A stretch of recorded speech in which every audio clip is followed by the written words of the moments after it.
大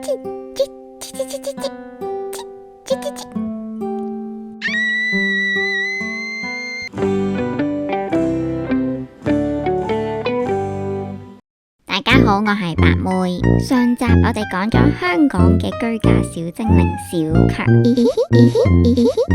今集就嚟講下英國。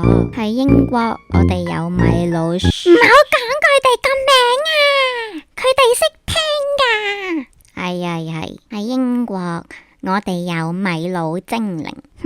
英國家家戶戶都有貓坐鎮，唔係冇原因嘅。喺好耐以前嘅某一日，我同家姐喺英國搬咗入新屋，終於執完嘢，斟杯茶休息下先。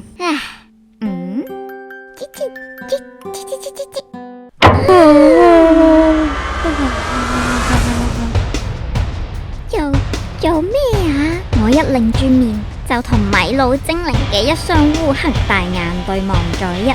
其實如果佢唔係出現喺我屋企，有0.01秒，我係覺得佢幾得意嘅。你冷靜啲同我講，你見到啲咩啊？米老精，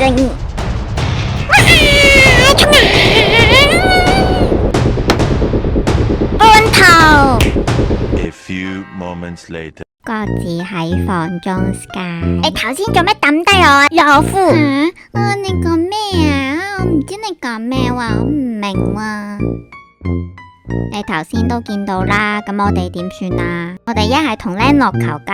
我哋當時嘅 landlord 係一個好 nice 嘅 gentleman 爸爸。哎喲 ，sweetheart， 你哋真係好可愛，同我媽媽一樣，都驚埋晒呢啲咁細粒可愛嘅小動物。又係等我幫你哋上嚟裝 mouse trap。佢可能會上嚟做 mouse trap， 但係你真係有信心搞得掂？如果米老精靈真係俾佢夾到，好痛啊！你哋想對我做啲咩啊？你哋真係忍心？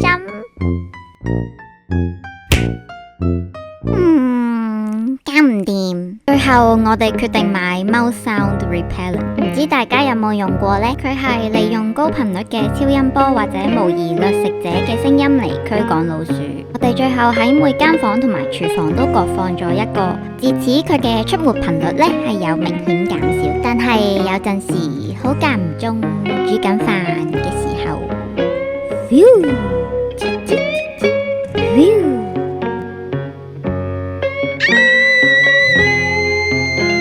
唔知大家屋企有出現過乜嘢嘅居家小精靈呢？歡迎留言話我知。我哋今集就講到呢度啦，拜拜。如果中意我嘅 channel，記得 subscribe、like 同 share 啦。